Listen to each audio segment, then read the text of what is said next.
Boa noite, irmãos. Boa noite. É com muito alegria e prazer eu estar aqui com vocês no dia de hoje. Para quem não me conhece, eu acho que todos me conhecem, mas ainda para quem não me conhece, me chamo Guilherme Travasso. Me reúno ali na Igreja Casa de Oração da Rua Buarque, né? Estou aqui pela primeira vez para trazer para os irmãos uma palavra da parte do Senhor. O Mateus me ligou hoje pela manhã, né, e perguntou se eu conseguisse assumir aqui agora à noite, né? E eu falei com ele, a gente vai ver o que o Senhor vai nos preparar para hoje, né? Então, irmãos, hoje eu me propus a falar sobre o arrebatamento. Eu tenho dedicado o meu ministério a estudar e explicar a escatologia bíblica, aquela área da teologia que trata de eventos futuros. Escatologia fala sobre grande tribulação, fala sobre arrebatamento, fala sobre tribunal de Cristo, juízo final, destruição da terra e tantas outras coisas que a Bíblia nos explica. E hoje eu me propus a falar sobre o arrebatamento, o tema que nos foi sugerido. Eu queria perguntar para os irmãos, se alguém puder me responder, com poucas palavras, o que é o arrebatamento da igreja? Quem sabe? Quem poderia me responder com poucas palavras?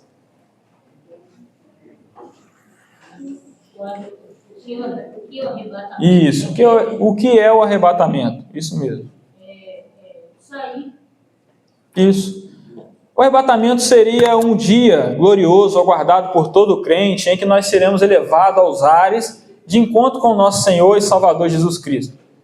Esse dia é um dia que a Bíblia nos coloca como sendo a bendita esperança. É algo que todo crente, aquele que confessa Cristo como Salvador, deveria aguardar. Nós vemos até que Paulo diz que existe uma coroa, a coroa da justiça, que é destinada para aqueles que amam a vinda do Senhor. Por quê? Pensam comigo. Cristo, ele veio ao mundo, Cristo, ele morreu pelos nossos pecados, e aí? A gente acreditou e continua a nossa vida, o que acontece depois disso? O que vem depois? Guilherme, vem a santificação. Vamos nos santificar. E depois disso? Guilherme, eu vou ficar velho e vou morrer. Certo. Mas o que vem depois disso? Deixa eu pegar a folha aqui que já está querendo fugir de mim. O que vem depois disso, Guilherme? Da morte. Eu já não sei. Tudo bom? Boa noite. Me converti, aceitei a Cristo como Salvador, mas já não sei o que acontece comigo, eu não quero saber. Eu só sei que eu vou ser salvo, vou morar com Cristo. Tá bom. Mas aquilo onde você encontrou a salvação, a palavra de Deus, ela é composta 25% de profecias, coisas que ainda estão para acontecer, ou seja, escatologia. Será que não é necessário que a gente se debruce um pouco sobre o que a Bíblia nos propõe a falar, sobre o futuro? Porque nós, como crentes, o que nós estamos esperando? Quando a gente vai fazer uma viagem, a gente pesquisa o local que a gente vai, quer conhecer, saber os pontos turísticos, mas a gente, como crente, às vezes não quer saber o que vai acontecer com nós depois da morte. Estou salvo, tá bom demais, né? Então é isso que eu estou propondo nesta noite a estudarmos, mais especificamente falar mais sobre esse encontro com o Senhor nos ares. Então o arrebatamento é o momento em que o crente encontrará com o Senhor nos ares, e assim o Senhor nos levará para a casa do Pai, e assim ficaremos para sempre com o Senhor Jesus. O arrebatamento é descrito na Bíblia, lá em 1 Tessalonicenses, no capítulo 4, se o irmão Douglas puder colocar para a gente, a partir do verso 13.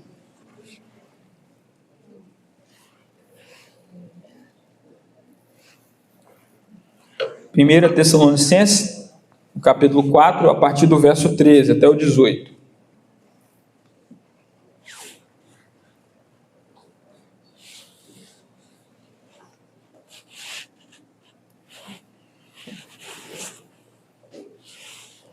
Vê se você consegue pôr para a gente ir, Douglas, para a gente ler essa passagem. 1 Tessalonicenses, capítulo 4, do 13 ao 18. Você consegue colocar na versão NA para a gente, ou Douglas? Se não puder, pode ser essa mesmo. Vamos ler na versão... vamos ver nessa versão mesmo, né? Versículo 13 lá, Paulo, quando fala aos Tessalonicenses, uma igreja que provavelmente tinha pouco tempo de convertido, eles estavam perguntando: ô Paulo, tem alguns irmãos aqui da igreja que já morreram, e aí, o que acontece com eles? Eles vão participar do arrebatamento? A gente vai se encontrar com eles novamente? Nossos irmãos queridos já partiram com o Senhor. E Paulo ele vem falando aqui: irmãos, não queremos que vocês ignorem a verdade a respeito dos que dormem. Dormir é um eufemismo para falar de morte. Quando a pessoa morre, o seu corpo está ali no caixão, no velório, como se estivesse dormindo, né? Mas a sua alma, que já deixou o corpo, ela está em um local onde não está dormindo. Nós acreditamos que a alma, ou seja, na salvação, ou seja, para a condenação, já está vivendo ali, né? Não está dormindo. Mas ali ele fala: não quero que vocês ignorem a verdade com respeito daqueles irmãos que já partiram em Cristo, para que não fiquem tristes como os demais, que não têm esperança. Próximo versículo. Versículo 14. Pois se cremos que Jesus morreu e ressuscitou, assim também Deus, mediante Jesus, trará na companhia dele os que dormem. Então ele está falando o quê? Jesus trará na companhia dele os que dormem. Os irmãos que já morreram em Cristo, suas almas estão com Jesus, e quando Jesus retornar nos ares, ele também traz esses irmãos que estão dormindo, né? Pode passar para o próximo versículo. E pela palavra do Senhor, ainda lhe declaramos o seguinte: nós, os vivos que ficarmos até a vinda do Senhor, de modo nenhum precederemos o que dorme. Então ele já vai colocando uma lógica. Nós que estamos vivos hoje, se o Senhor voltar hoje, nós não vamos antecipar, não vamos passar da frente daqueles que já estão dormindo. Mas sobre o que, Guilherme, você está falando? Sobre a ressurreição, a glorificação dos corpos. Próximo versículo 16. Porque o Senhor mesmo, dada a sua palavra de ordem, ouvida a voz do arcanjo, ressoada a trombeta de Deus, descerá dos céus, e os mortos em Cristo ressuscitarão primeiro. O que acontece com os mortos em Cristo? Vou dar mais uma oportunidade para vocês responder com convicção. Segundo Tessalonicenses, capítulo 4, verso 16, o que acontece com os mortos em Cristo? Ressuscitarão. Muito bem. Então Paulo fala que aqueles que estão dormindo, aqueles que estão vindo com Cristo nos ares, esses ressuscitam primeiro. Porque quando eles morreram, o seu corpo ficou aqui na terra. Nós já velamos o corpo desse irmão, mas a sua alma saiu dali. Nós, como bons tricotomistas, nós acreditamos que o corpo, o ser humano, é composto por 3 partes: espírito, alma e corpo. Quando acontece a morte, a separação, o corpo se separa da alma e do espírito, a parte imaterial, a parte intangível. Os irmãos concordam comigo? Então o corpo está dormindo, o corpo volta ao pó, o espírito, a alma, vai a Deus. Aqueles que são salvos, céu. Os que são condenados, Hades, né, neste momento. Ou a gente pode chamar de inferno por enquanto. Mas quando acontece o arrebatamento, as almas dos crentes, elas se reúnem novamente com seus corpos. Ou seja, a ressurreição dos santos. Eu sei que muitas pessoas vivem as suas vidas aqui sem ter ideia que um dia acontecerá uma ressurreição. Porque sabia que Deus não criou o homem para que vivesse como uma almazinha, tocando harpa, igual um anjo no céu? O projeto dele foi criar o homem com corpos físicos. E assim criou Adão no jardim do Éden. Antes do pecado, a terra já estava aí, com árvores, com animais. Esse é como se fosse o projeto de Deus, a vida do homem em corpo físico. E assim será a eternidade. Então aquele irmão que já morreu e partiu com Cristo, no arrebatamento, esse irmão ele vai se reunir novamente com o seu corpo. Guilherme, mas se a pessoa foi cremada, se a pessoa foi lançada ao mar, o corpo dela se perdeu, não importa. O que é impossível para Deus?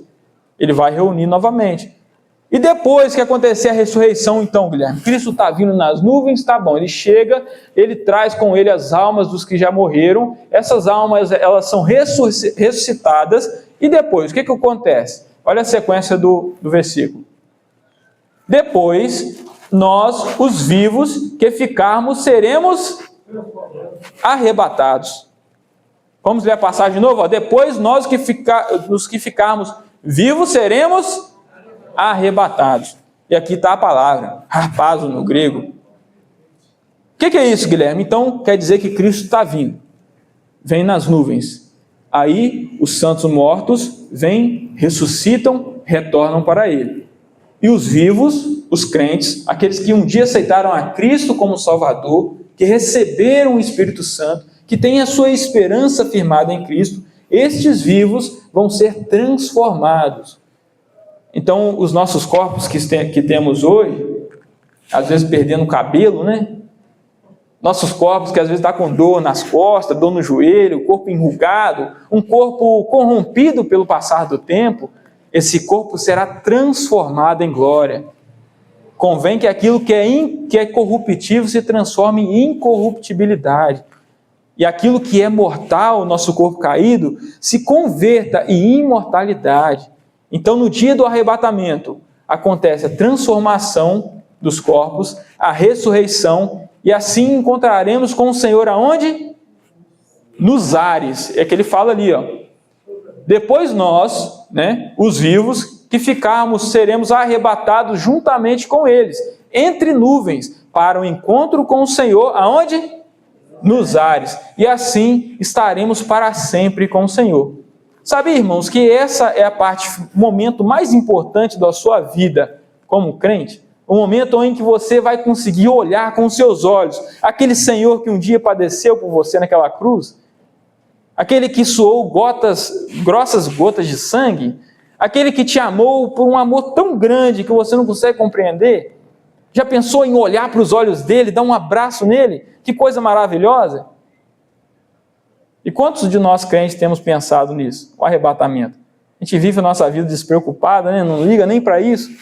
E é por isso que eu falo que a coroa da justiça, que é dito lá em 2 Timóteo, não será dada a todo mundo. A coroa de justiça é só para quem ama a vinda do Senhor. Infelizmente, não é todo crente que nem sequer pensa na vinda do Senhor. Então, hoje, irmãos, eu estou trazendo aqui para que entre no coração dos irmãos essa bendita esperança. É para isso que a Bíblia converge, para mostrar a você um futuro muito além dessa terra. Porque se aguardamos de Deus, de Cristo, só aqui nessa terra, 1 Coríntios capítulo 15 fala que nós somos os mais miseráveis, porque a nossa esperança não está aqui. Jesus não prometeu vitória e lutas vencidas aqui na terra somente. Ele tem coisas superiores, bênção celeste que está preparada para nós nas regiões celestiais. Os irmãos compreendem isso? Arrebatamento da igreja. Tá, Guilherme, mas eu quero saber mais sobre esse arrebatamento. Quando acontece o arrebatamento da igreja? Será que ele pode acontecer hoje? Será, João, que ele pode acontecer hoje? Pode. Esse arrebatamento, esse encontro com o Senhor pode acontecer amanhã? Pode. Pode acontecer domingo, sábado, mês que vem, daqui a 100 anos. A gente não sabe quando vai acontecer. Não sabemos. Mas as coisas que estão acontecendo, Guilherme, as coisas que estão acontecendo, a gente está vendo aqui, as guerras que estão doendo aí. Irmã Evelyn, veja bem, o mundo sempre passou por guerras e aflições, isso desde a época de Cristo.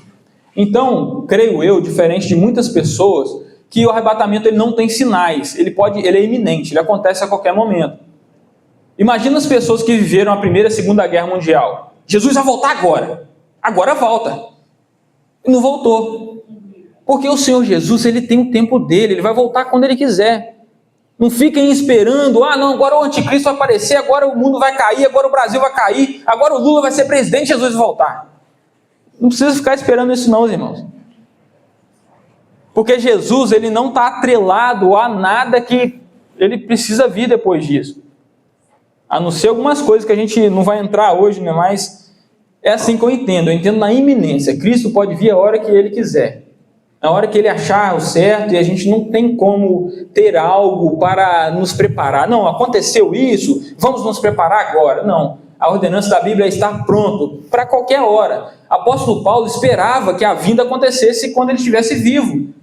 Olha nessa passagem, ele fala aqui, depois nós, Paulo falando, nós que tivemos vivo, que estaremos vivos para aquele dia. Ou seja, Paulo tinha esperança que ele seria arrebatado. Passou 2000 anos e ainda Cristo não voltou. Aí alguém pode perguntar, Guilherme, mas então Jesus não volta? O pessoal fala desde quando eu sou novo, Jesus está voltando, Jesus vai voltar e não acontece isso nunca. O que a Bíblia tem de dar a resposta? O que ela tem para nos responder concernente a essa questão, a essa dúvida. 2 Pedro, no capítulo 3, coloca para nós aí. 2 Pedro, capítulo 3, versos 2 e 3. Olha só o que diz ali. A partir do verso 3. 2 Pedro 3, a partir do verso 3. Olha só ali, irmãos, o que vem falando ali, Pedro. Antes de tudo, saibam que nos últimos dias, quando aconteceu os últimos dias? Desde a época de Pedro até hoje, estamos vivendo os últimos dias. Se você pesquisar sobre esse termo, últimos dias, em outras cartas você vai entender que nós estamos vivendo nos últimos dias há 2000 anos. Né? Nos últimos dias virão escarnecedores com as suas zombarias, andando segundo as suas paixões. Próximo versículo. Ele dizendo, onde está a vinda da promessa? Onde está a promessa da sua vinda? Porque desde que os pais morreram, todas as coisas permanecem como desde o princípio da criação.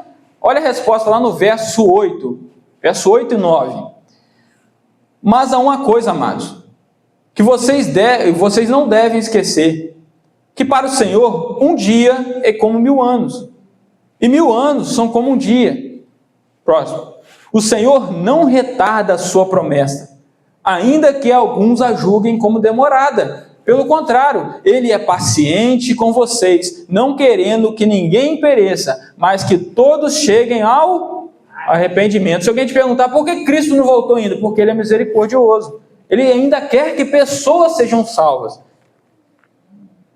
Interessante isso, né? Pedro, naquela época, já falava, vai vir gente aí falando, ué, cadê Jesus? Vocês falam que Jesus está vindo, mas Jesus não volta nunca. Desde a época de Pedro, há 2000 anos, tem pessoas esperando por Cristo. Eu falo por você. E a gente pensa que é só nessa época, né? Os finais do tempo. Agora vai vir. Isso, né? A gente não sabe, às vezes tem ainda 1000 anos pela frente até que Cristo venha, a gente não tem como saber, né? Se a gente, igual eu falei, se a gente for pegar o que acontece no mundo para tentar saber se Jesus está perto ou não, o mundo às vezes sempre vai indicar, está perto, mas não chega nunca. Como falei, Primeira e Segunda Guerra Mundial, que foram bem piores do que as guerras que acontecem agora, e Jesus não voltou, então não é guerra que vai indicar que Jesus está vindo. Guilherme, mas lá em Mateus, no capítulo 24, sermão profético, Lucas capítulo 21, Marcos capítulo 13, quando Jesus fala de escatologia, ele fala de sinais. Mas aí eu entendo, irmãos, é claro que agora nós vamos divergir. Irmãos, entendam uma coisa, escatologia, profecia, é um tema que muitas das vezes nós não temos resposta para todos os detalhes. Então, o que acontece? Irmãos piedosos, estudiosos da palavra de Deus, chegam a diferentes conclusões com respeito às ordens das coisas. Então, alguns irmãos, por mais que eles estejam da nossa linha pré-tribulacionista, alguns irmãos que acreditam no arrebatamento da igreja antes da grande tribulação, eles vão divergir com o sermão profético. Alguns vão falar que existem sinais para a vinda de Cristo, para o arrebatamento. Eu já penso que não. Eu não vou entrar a fundo nesse detalhe, mas se você pensa diferente, não tem problema. Porque se você atrela sinais para o arrebatamento, o que acontece? Jesus não pode vir agora. Porque, por exemplo, lá em Mateus capítulo 24, no versículo 14, se eu não me engano, fala que o evangelho do reino tem que ser pregado a todas as nações, então virá o fim. Alguns vão colocar, nós temos que pregar o evangelho, senão Jesus não vai vir. Eu vejo um problema nisso. Se a gente atrelar a volta de Jesus a nosso trabalho aqui, eu acho que vai demorar muito para ele voltar. E realmente, se a gente está esperando que o evangelho do reino seja pregado por todo mundo, então Jesus não pode vir hoje, porque hoje o evangelho não foi pregado a todo mundo. Vocês concordam? Então, quando a gente prega dessa forma, o argumento da iminência, que Cristo pode vir ainda hoje, ele é meio que perde o seu sentido. Mas se você pensa assim, meu irmão, não tem problema, né? Eu conheço irmãos muito queridos meus que pensam dessa forma, né? Então, sinais para o arrebatamento, visando muitas passagens que não vai dar tempo da gente citar, eu creio que não existem. O arrebatamento ele pode acontecer hoje. Eu acredito nisso. E a gente deve ficar preparado hoje, não é amanhã. Não é quando a bomba cair lá, o negócio explodir aqui, é hoje. Hoje a gente deve estar preparado. Mas tá bom, Guilherme. O arrebatamento. Você falou aí que irmãos chegam a conclusões diferentes. Irmãos piedosos, estudiosos da palavra de Deus. Surgiram então linhas de interpretação. Pré-tribulacionismo, pós, mid, pré-ira, arrebatamento parcial. Porque todos creem que existe um arrebatamento. Mas tem outro evento atrelado ao arrebatamento, descrito na Bíblia, que nós chamamos de grande tribulação. Coloca para a gente Mateus 24, versículo 21, para a gente. Olha o que diz ali. Mateus 24, 21. Olha só. Depois que ali Jesus fala que viria o anticristo, ia profanar o templo, que ai das grávidas, orem para que a fuga não aconteça no sábado e nem no inverno, ele fala assim, porque neste tempo haverá grande tribulação, como nunca houve desde o princípio do mundo até agora, e nunca jamais haverá. Ou seja, a Bíblia ela descreve um momento na história aonde a coisa vai ficar tão feia que nunca aconteceu antes. Coisa pior do que, por exemplo, o Holocausto dos judeus? Coisa pior. Nós temos informações que eles eram colocados no centro de concentração, no campo de concentração, colocavam aqueles judeus para correr, depois que eles estivessem bem ofegantes, puxando o ar, colocavam eles numa salinha, dióxido de carbono, e os caras morriam lá daquele jeito. Triste, né? Mas haverá um tempo que será muito pior do que isso. A Bíblia descreve um tempo que nunca antes houve e nunca depois haverá. E nós chamamos de grande tribulação. Então, Guilherme, quando o arrebatamento acontece em relação à grande tribulação? Os que entenderam que o arrebatamento acontece depois da grande tribulação são chamados de pós-tribulacionistas. Mas nós, eu creio que todos aqui, Mateus, a igreja que é pré, né? Nós acreditamos que o arrebatamento ele acontece antes da grande tribulação.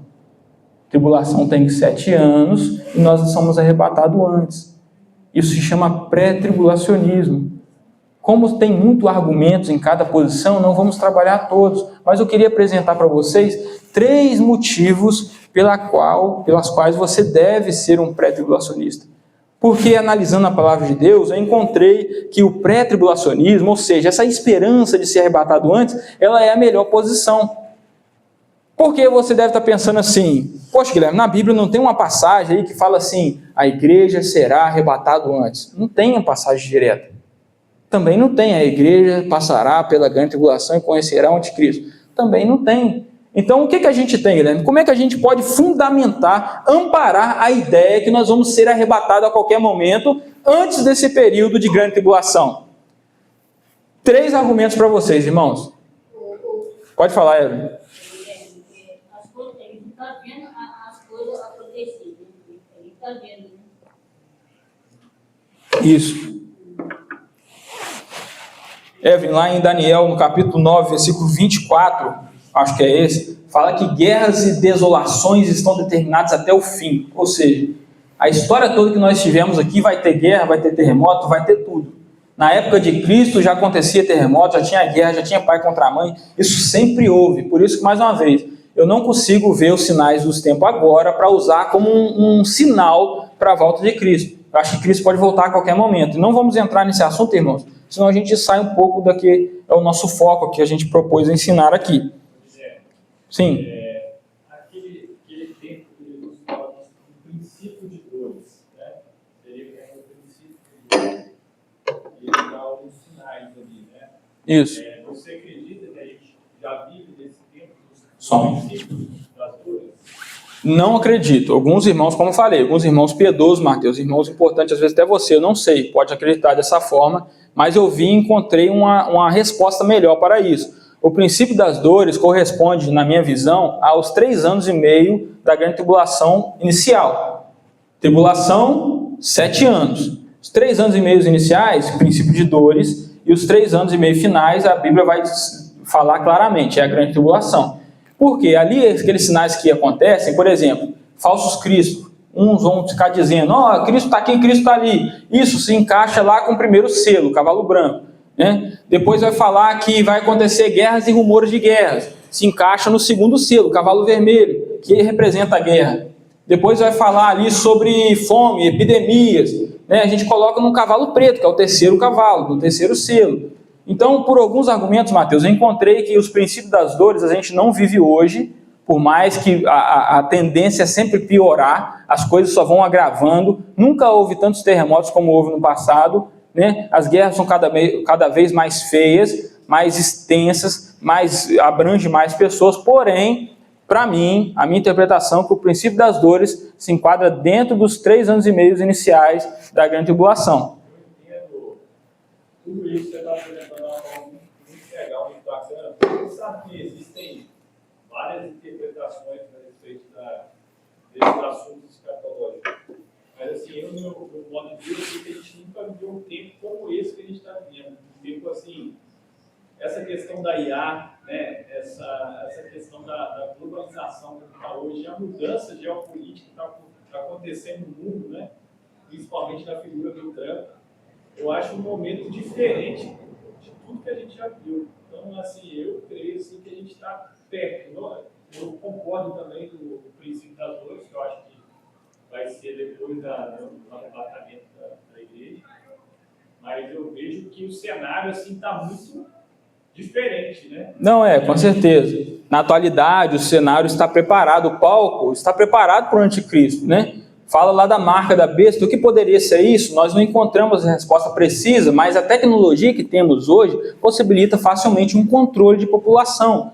A IA, né? Vamos supor que o arrebatamento acontecesse antes e o anticristo teria que implantar a sua marca num mundo que não tinha toda essa tecnologia. Para gerenciar tantos dados de venda e compra, hoje com a IA, muito fácil, né? Então, é claro, Mateus, as coisas durante o que a gente acontece nos dias de hoje, a gente já vê, está sendo preparado o palco para vir aí o abominável da desolação.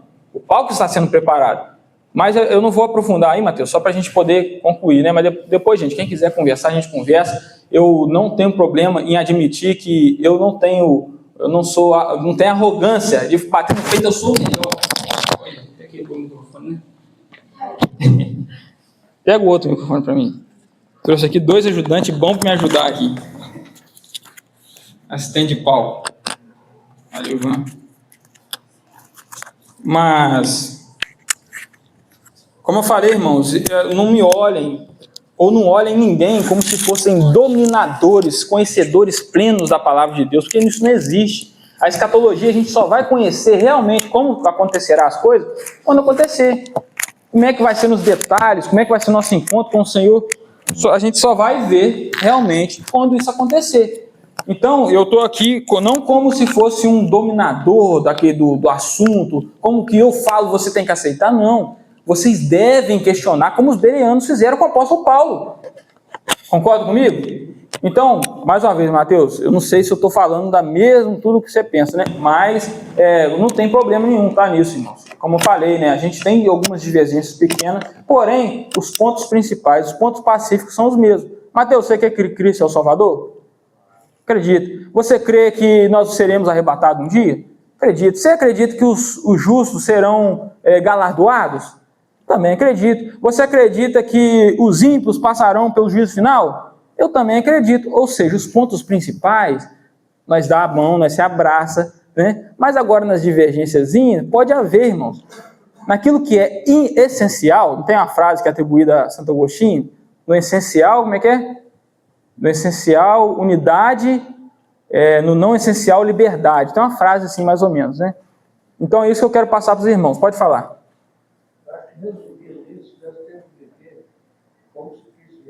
Isso, preparados. É isso que eu quero passar para os irmãos, né? Que a gente deve estar preparado para a vinda em qualquer momento. A gente tem até que hora? Não, só para não passar muito, né? Mas tá bom, vamos avançar. Guilherme, você falou aí que vai apresentar pontos de por que o arrebatamento é antes. Guilherme, eu quero saber porque tem um vizinho meu que ele é pós-tribulacionista. Ele fica jogando versículo e eu nunca tenho não tenho ferramentas para contra-argumentar. Me mostra aí por quê. Por A mais B de por que o arrebatamento ele é antes. E a primeira coisa, nós temos promessa de ser livrados da ira. Pela Bíblia, lá em Apocalipse capítulo 15, verso 1, o irmão Douglas vai colocar, nós vemos que a grande tribulação, ela pode ser considerada a ira de Deus. Olha o que diz ali. Vi no céu outro sinal, grande e maravilhoso, 7 anjos que tinham os 7 últimos flagelos, pois com estes se consumaria a ira de Deus. Ou seja, dentro do período tribulacional, fala sobre a ira de Deus. Guilherme, então a ira de Deus está relacionada à grande tribulação? Sim, veja bem, Apocalipse capítulo 6, do verso 15 ao 17. Olha o que fala ali também. Durante a grande tribulação. Os reis da terra, os grandes, os comandantes, os ricos, os poderosos, e todos escravos e livres, ou seja, todas as pessoas do mundo, seja pobre, rico, preto, amarelo, branco, cor, independente de raça, independente de dinheiro, todos eles se esconderam nas cavernas e nos penhascos dos montes. Isso vai acontecer quando? Grande tribulação. E disseram aos montes e aos rochedos: caiam sobre nós e nos escondam da face daquele que está sentado no trono e da ira do Cordeiro. Ué, Guilherme, Jesus não é bom? Por que ele se ira? Jesus, ele é bom. Jesus, ele é justo. Morreu por nós pecadores. Mas haverá um dia que ele haverá de julgar esse mundo. Espero que você esteja preparado para que não precise passar pela ira do Cordeiro. Porque ele é ovelha, ele é cordeiro, mas ele também é o leão. Ele é o nosso advogado hoje, mas um dia virá como juiz. E ai de quem ficar para esperar esse dia, sendo ali um pecador. Olha só, porque... Pode falar, Anderson. A frase, né, que o irmão citou, Santo Agostinho, é: no essencial, a unidade. Na dúvida, a liberdade. E em tudo, a caridade. Isso, né? Então é isso que eu estou falando, irmãos. Estou pregando a importância de, mesmo havendo pequenas diferenças de pensamento, nós se abraçamos, nós não quebramos a comunhão, não é isso, Mateus? Mas nós estamos unidos e firmes. Por quê? Porque no essencial nós concordamos, certo? Se alguém falar para você: não creio que Jesus ressuscitou em corpo, aí esse não tem como ter comunhão, porque 1 Coríntios deixa claro que Jesus ressuscitou em corpo físico, e se ele não ressuscitou, é vã nossa fé. Não creio que Jesus é o nosso Salvador, creio que a nossa salvação é através da gente ser caridoso, bonzinho, a gente vai ser salvo por conta disso. Não tem como ter comunhão, porque a Bíblia deixa claro que pela graça sois salvos, isso não vem de vós, é um dom de Deus. Isso, né? Outra coisa. Pode falar. Quem escolhe o destino da alma? Você está querendo me apertar não, né? Quem escolhe o destino da alma, você não vai poder entender. Isso, né? Não vamos nos aprofundar num assunto que porque eu sei que a pergunta parece às vezes ser simples, e na nossa visão, né, no olhar humano, quem aceita Cristo como Salvador é o ser humano. A salvação chega até você, você aceita ou recusa. Mas aí há uma confusão entre calvinismo e arminianismo que eu não vou me posicionar. É nossa, né? O Senhor Jesus pediu, o evangelho é pregado a toda criatura, e quem se aceitar, quem confessar com a boca e crer com o coração, será salvo. Romanos capítulo 10, não é isso? Isso. Porque chegou o grande dia da ira deles, e quem pode subsistir? Ou seja, grande tribulação, a ira de Deus. Guilherme, você falou que tem promessas na Bíblia que promete nos livrar da ira. Tem, 1 Tessalonicenses capítulo 5, verso 9. Deus não nos destinou para a ira. Isso. É esse mesmo. Esse é o do 1,10 ou é do 5,9? Bota lá o 5,9 para a gente. 1 Tessalonicenses, capítulo 5, verso 9. Quer ler para a gente? Porque Deus não nos destinou para a ira, mas para alcançar a salvação mediante nosso Senhor Jesus Cristo. Opa, então grande tribulação, ira de Deus. Qual é a promessa? Deus não nos destinou para a ira. Então você só é livre dessa ira, meu caro amigo, se você já confessou a Cristo como Salvador. Se você já está preparado para isso. Porque se você viveu sua vida e nunca se arrependeu dos seus pecados, nunca confessou Ele como único, suficiente, exclusivo Salvador, você ficará para a ira de Deus, a ira do Cordeiro. Bota lá 1 Tessalonicenses, capítulo 1, verso 10. Olha o que diz ali, ó. Que o Senhor Jesus nos preparou para aguardar dos céus o seu Filho, a quem Ele ressuscitou dentre os mortos, a saber, Jesus, que nos livra da ira vindoura. Tem uma ira que está vindo, tem uma ira que está vindo aí. E quem que nos livra dessa ira? Jesus. Então, por que eu sou pré-tribulacionista? Porque tem promessas de ser livrado da ira. Mais um argumento, Guilherme, eu tenho aqui também o argumento da grande tribulação, especialmente para o povo judeu. A grande tribulação ela tem uma finalidade de preparar o povo de Deus, que é Israel, para se encontrar com Ele. Guilherme, eu quero que você me mostre passagens bíblicas, porque falando assim é fácil, né? Tá bom, Daniel, lá no capítulo 12, 1, não vou colocar para a gente acelerar, né? Daniel 12, 1, nós temos lá falando que o Senhor livrará todo o seu povo naquele momento de grande angústia. Nós temos Jeremias 30, verso 7, esse é importante a gente ler. Olha o que diz ali, Jeremias 30, verso 7.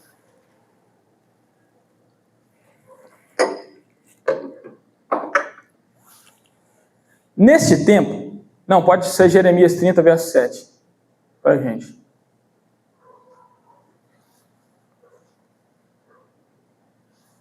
Jeremias 30, verso 7.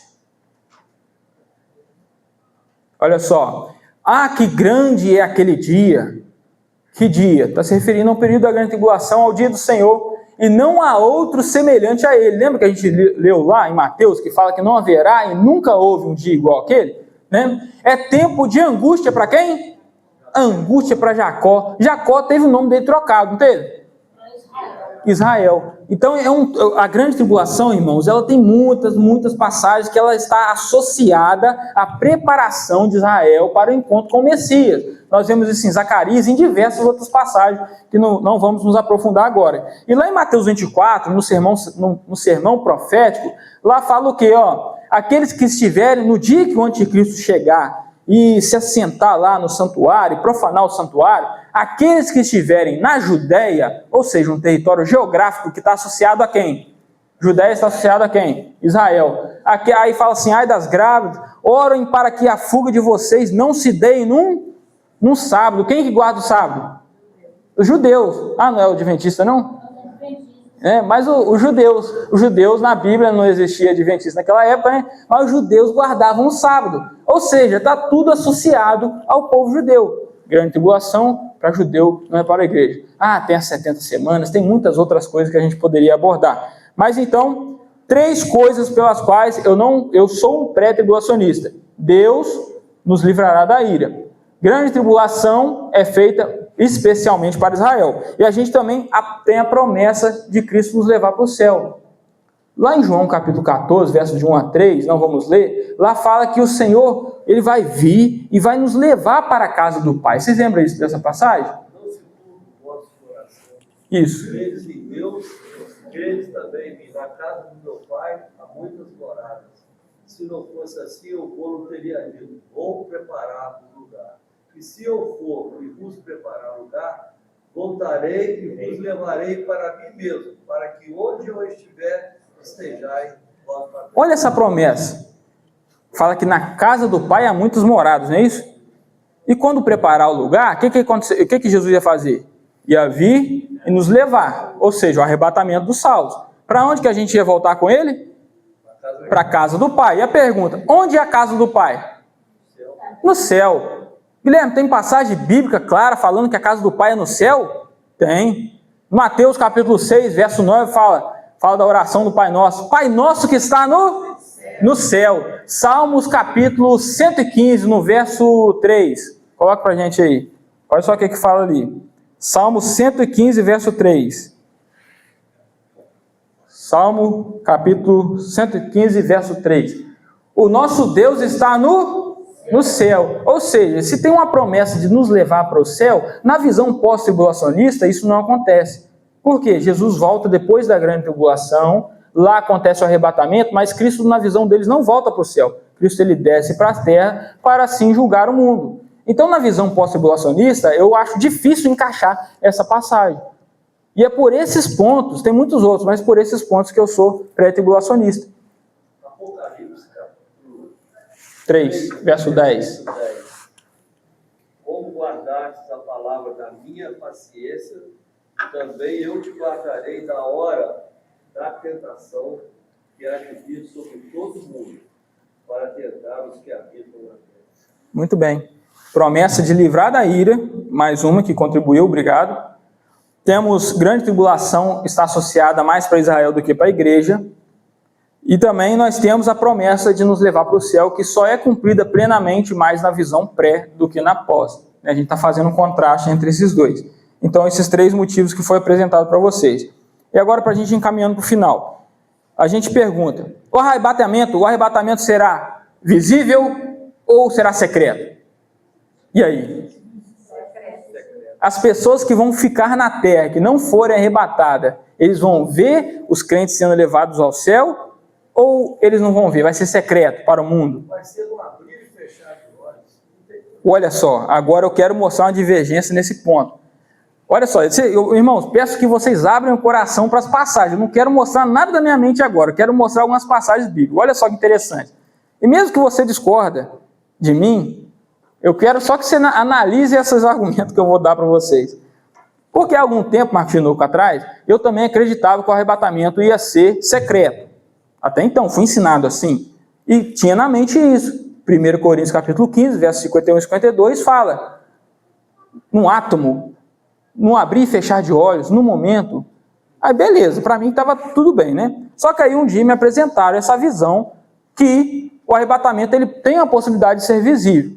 Tá bom, aí eu vou analisar esse negócio, vou pesquisar. Aí depois que eu analisei, cheguei à conclusão que o arrebatamento ser visível, biblicamente, tem mais base do que ser secreto. Eu vou mostrar algumas passagens, né? Eu estou arrumando problema aqui na frente, né? Mas como eu falei, irmãos, a gente tem divergência, né? Mas a gente não está sendo inimigo um do outro. A gente está aqui para aprender, para conhecer novas coisas, né? E, claro, qual que é o crivo se você vai acreditar ou não? É a minha autoridade? Não. A autoridade da palavra de Deus. Se tem respaldo bíblico ou não. Tá, Guilherme, você está falando então que tem uma possibilidade do arrebatamento ser visível? Me mostra aí os argumentos. Tá, na Bíblia nós temos alguns outros arrebatamentos acontecendo. Transladações, pessoas subindo aos céus. Temos ou não temos? Cite aí exemplo. Enoque, Elias, né? Nós temos também no futuro ainda, falando das duas testemunhas, em Apocalipse 11. E se a gente pegar e analisar como foi o arrebatamento deles, tem de Senhor Jesus também, foi levado às alturas. Todos esses arrebatamentos, ou quase todos, exceto de Enoque, é descrito na Bíblia que foi visível. Foi visível o arrebatamento deles? Me mostra, Guilherme, na Bíblia, lá em 2 Reis, capítulo 2, verso 11. Coloca pra gente aí. Olha, falando sobre Elias, olha o que fala lá. Isso. Né? Ou seja, na hora que passa a carruagem de fogo, uma coisa que a gente tem na mente também que é errado, a gente acha que Elias subiu no carro de fogo, não é isso? Não é isso, foi no redemoinho, né? O carro de fogo separa os dois, né? E Elias é levado no redemoinho. Olha lá o que fala lá. Pode colocar aí, 2 Reis, capítulo 2, versos, pode ser do 10. Olha o que fala ali. 2 Reis 2, verso 10.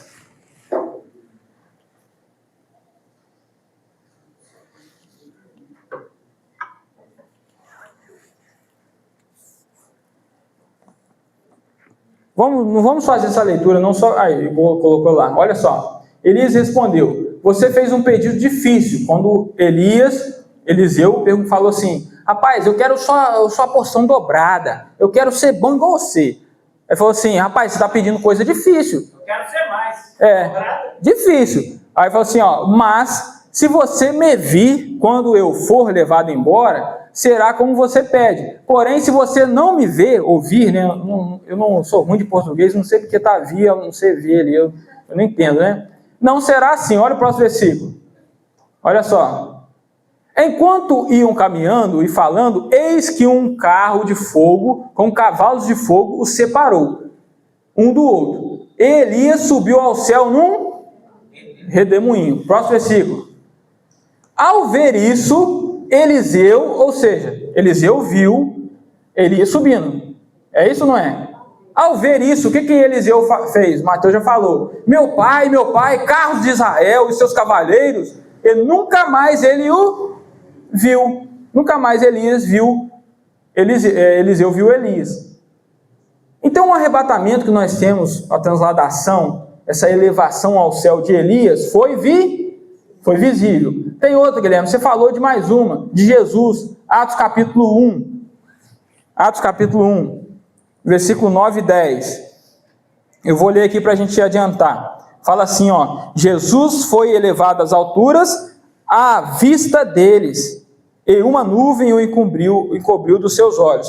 Estando eles com os olhos fitos no céu, enquanto Jesus subia, eis que 2 anjos apareceram, ou seja, a subida de Jesus foi visível? Foi visível. De Elias, foi visível? Ah, Guilherme, mas foram visíveis só para pessoas salvas. E as 2 testemunhas em Apocalipse, capítulo 11, verso 12? Eles colocam para a gente. Apocalipse, capítulo 11, verso 12. Será que foi visível para os não salvos? Olha o que diz lá. Diz assim, e as 2 testemunhas, só para contextualizar, 2 testemunhas são 2 personagens que vão aparecer durante a grande tribulação. Essas 2 testemunhas, quando acabarem de fazer o que elas tiverem que fazer ali, serão vencidas pelo anticristo, ficarão mortas, o seu corpo vai ser... pessoas vão ficar zombando delas, do corpo delas, só que elas vão ressuscitar. Essas pessoas vão estar vendo isso tudo. Aí, olha o que diz ali, ó. E as 2 testemunhas ouviram uma voz vinda do céu, dizendo, suba para cá, ou seja, uma espécie de um arrebatamento. A pessoa transformada está subindo. Eles subiram ao céu numa nuvem, e os seus inimigos as contemplavam. Isso não dá a ideia que eles estavam vendo eles subindo? Depois os irmãos analisem isso. Então, por essas evidências que nós temos, dá a entender que o arrebatamento nosso, ele será visível para os descrentes. Porém, a gente não sabe. Eu não afirmo isso com certeza. Pode ser secreto. Ah, Guilherme, mas aquele negócio lá de ser transformado, não abrir e fechar de olhos. Então, lá em 1 Coríntios capítulo 15, coloca para a gente ver, rapidinho, 1 Coríntios capítulo 15, quando fala lá do átomo, no momento, não abrir e fechar de olhos. Olha sobre o que isso se refere. Né? Versículo 51. Diz assim, ó, eis que vou lhes revelar um mistério. Nem todos dormiremos, ou seja, nem todos vão passar pela morte, alguns serão arrebatados vivos, como a gente já falou, né?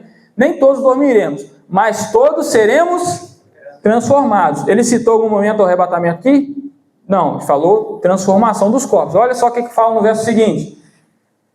No momento, num abrir e fechar de olhos. A palavra no grego, no original, ali é átomo. Átomo, essa partícula negativa, A, ela significa não divisão. A e tomos. A é não e tomos é divisão, divisível. Ou seja, não tem como dividir esse tempo em que a pessoa será transformada. Ou seja, com respeito à transformação dos corpos, será assim, ó, rápido. Só que ali ele não cita o arrebatamento. Depois os irmãos podem analisar, né, essa passagem. Mas então, irmãos, com respeito ao arrebatamento ser visível secreto, o que eu tenho para mim hoje, visto esses argumentos que foram utilizados aqui, entendo eu que tem a possibilidade de ser visível. Mas é uma questão primária? É uma questão essencial? Não. O essencial a gente crê que vai existir. Isso. Então, eu sei que existem argumentos também para afirmar o secreto, né? Utilizar a palavra harpazo, ver como isso é aplicado em outras passagens, mas a gente também não vai entrar nesse assunto.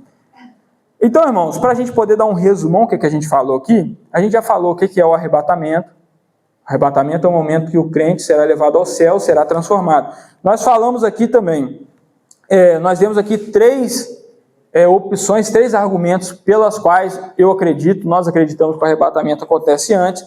Nós falamos aqui de por que Jesus está demorando, né, por conta da sua misericórdia, e nós falamos aqui também que há uma possibilidade do arrebatamento ser visível. Não sabemos, não afirmamos. Quando acontecer, nós estiver subindo junto, Marcos, aí você fala, ali, ó, estão vendo nós ali. Quando nós estiver subindo junto, não é brincadeira, né, irmãos? Então, irmãos, eu queria, para finalizar, então, já é 8h30, né? O irmão falou que é para o povo de Israel, né? A tribulação. Isso, tribulação está associada ao povo de Israel, tem promessa na Bíblia de nos livrar da ira, né? E promessa de nos levar para a casa do Pai, que é coisas que só acontecem quando a gente entende o arrebatamento antes, né? Então fica mais fácil compreender. É o juízo da dispensação da graça. Isso. Certo? É o juízo da dispensação da graça. E a igreja não vai participar desse juízo, porque o juízo é para o povo de Israel, não para a igreja. Isso, nós compreendemos, isso nós estamos de acordo. Nisso a gente está junto nesse barco. Vocês compreenderam, irmãos? Então eu sei que às vezes eu trouxe aqui alguma coisa que você às vezes talvez nunca escutou, mas eu sempre peço, nunca acredite em mim.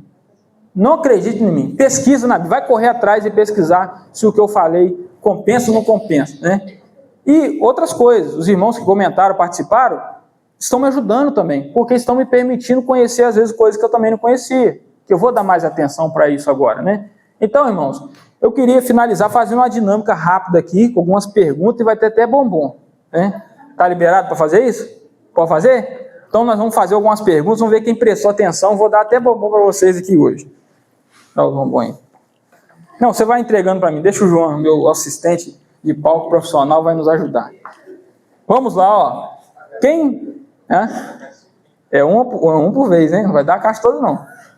Ó, quem souber a resposta, levanta a mão, eu vou ver. Quem levantar a mão primeiro vai poder responder. Se acertar, recebe o bombonzinho, tá? Só para a gente firmar os nossos conhecimentos. Vamos lá. Em palavras curtas, o que é o arrebatamento? Ó, ele levantou a mão primeiro. Vou seguir as regras. A regra é quem souber, levanta a mão. Levantou a mão, pode falar.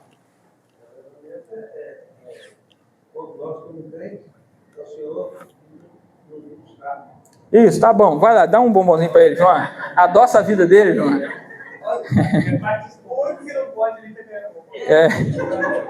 Dá para a esposa dele, dá para os filhos. Vamos lá. Agora eu quero ver quem gravou as 3, quer dizer, cite aí 3 linhas de interpretação com respeito ao arrebatamento. Quem sabe? 3 linhas. Tem que levantar a mão. Quem souber, levanta a mão. Pode falar. Pré. Isso.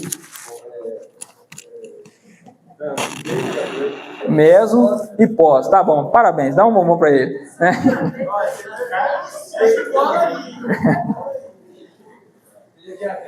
Diabética. Vamos lá, terceira. São 7 perguntas. Quais os 3... Agora essa é difícil. Agora eu quero ver se você prestou atenção, se estava aí olhando para o teto. Quais são os 3 argumentos que eu apresentei aqui para defender o pré-tribulacionismo? Esse é difícil, hein? Pode falar. Nós não fomos destinados para a ira. Isso, livrar da ira. Apocalipse capítulo 3, versículo 10. Isso. Deus vai nos livrar da Isso. ira. Agora falou. Não, essa estava difícil. Essa eu sabia que ninguém ia acertar essa, né? Mas as 3 argumentos que eu usei é livrar da ira, grande tribulação para Israel e a promessa de levar para o céu, né? Foram os 3 argumentos que eu utilizei. Segundo Pedro, por que Jesus ainda não voltou? O antes levantar a mão primeiro. Pode responder antes.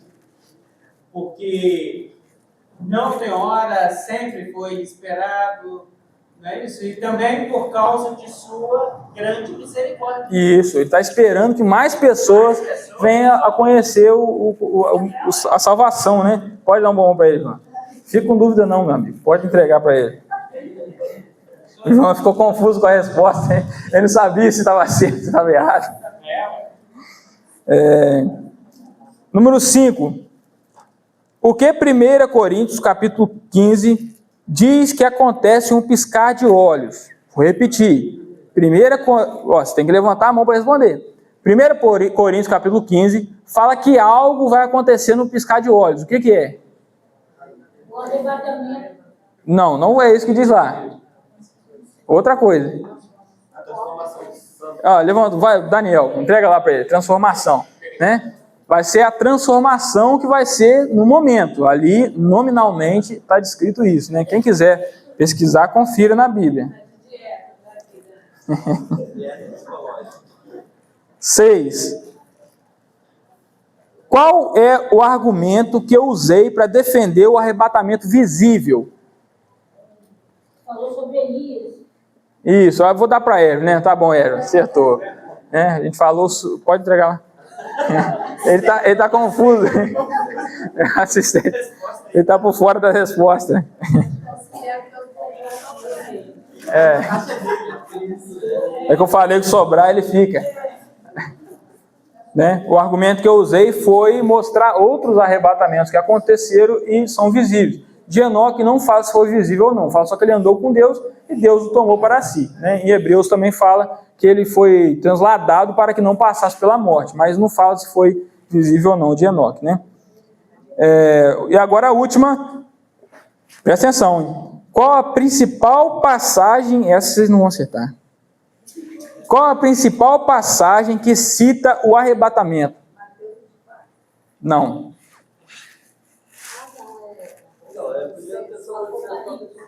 Acertou, mais um Marcos aí. Na próxima, Daniel, eles vão ficar mais atentos para conseguir responder mais rápido. Pode falar. Melquisedeque não viu se ele foi, não teve visão para ele. Ele disse que ele não teve princípio, não teve. Melquisedeque já não sei, né? Melquisedeque eu já não sei. Então, irmãos, a conclusão, então, para que serviu isso tudo? Quer falar, irmão? Tem pergunta? Pode fazer.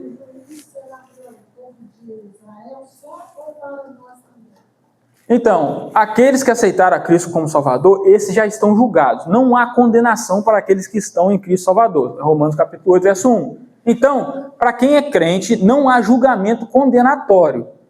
Lá em João capítulo 5, verso 24, fala: na verdade vos digo, quem crê na minha palavra e crê naquele que me enviou, tem a vida eterna no presente. Você creu? Você tem a vida eterna. Não entrará em condenação ou juízo, ou seja, para o crente convertido verdadeiramente, esse não é condenado mais. Vai ter discussões sobre isso, né? Eu estou citando algumas passagens. Porém, para os ímpios, esse tem julgamento. Se ele estiver vivo na grande tribulação, vai passar pelos flagelos, vai ser terremoto, demônio atormentando, vai ser água transformando em sangue, diversas coisas acontecendo na grande tribulação, e quando esse ímpio morrer, ele vai aguardar até ser ressuscitado e passar pelo juízo final, que nesse juízo final ele recebe a sentença, condenado, lago de fogo, entendeu? Então condenação é só para quem não creu em Cristo. Você fala que ainda vai ter esse período da condenação, pode ter ainda condenação. Isso a Bíblia deixa claro, né? Lá em Apocalipse 7, João viu uma multidão, quem são esses de veste branca? Aí o ancião fala, vieram de grande tribulação, né? Os salvos, né? Para eles haverá o juízo do trono. Do salvo é o tribunal de Cristo, né? O salvo é o tribunal de Cristo, aonde vão ser galardoados. Né? Isso. Pode perguntar.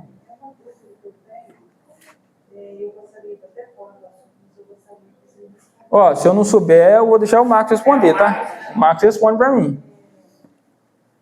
Se você aceitou Jesus e você depois perdeu no meio do caminho, abandonou tudo, você continua sendo salvo? Né? Pergunta difícil, né, Marcos? Pergunta difícil que eles fazem, aperta nós, né? Aperta nós. Então, irmão, vou responder assim. Aquele que está em Cristo Jesus, não há condenação para ele. Eu não vou falar se tem perda e salvação ou não, porque eu não fui entrar nessa briga, não.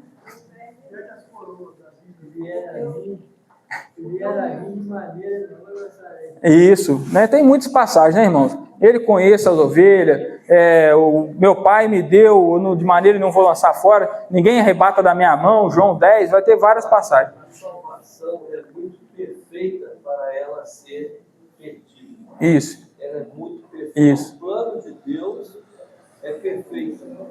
Tá, então, já que eu vi que vocês estão comigo, vou responder melhor. Lá em Efésios capítulo 2, verso 8, fala que a salvação ela é através da graça. É algo que a gente não merece, certo? Nossa salvação está firmada em Cristo, 1 Coríntios 1, verso 8. Né? Cristo nos confirmará até o fim. Ou seja, quem mantém a nossa salvação? Para aquele que creu verdadeiramente, se arrependeu, alcançou misericórdia, quem mantém a salvação é Cristo. Então, creio eu que não há possibilidade de perder a salvação. Guilherme, mas eu conheço várias pessoas que eram da igreja e deixaram a igreja, talvez nunca foram salvas. Entendeu? Então, eu dei a resposta, mas eu tenho muitos debates, né, irmã, sobre esse assunto, e a gente... Isso, né, aí a gente entra no tribunal de Cristo, acontece depois do arrebatamento, né, tudo que você fez de bom, você vai ser galardoado, receberá recompensa, isso também é um assunto escatológico, é isso? O apóstolo Paulo fala, combati o bom combate, guardei a ser combatido por sua parte, guardei a carreira, guardei a fé. Desde agora, a coroa da justiça está reservada, não somente para mim, mas todos que amarem a vinda do Senhor. Né? No tribunal de Cristo vai ter as coroas, coroa de glória, coroa da vida e diversas outras coisas. Meus irmãos, a gente pode encerrar por aqui. Eu sei que a conversa é muito boa, mas a gente encerra. Se surgir uma outra oportunidade, a gente conversa mais sobre a escatologia bíblica, que é um assunto riquíssimo, né, Daniel? Profundo, tem muitas questões bacanas para a gente ver na palavra de Deus. E o conselho que eu dou para todos nós: fiquem vigilantes, estejam preparados para que quando o arrebatamento acontecer, você está lá do lado do nosso Senhor Jesus Cristo, conquistando, realizando o seu sonho de ver o nosso Salvador face a face. Amém, irmãos? Amém. Amém.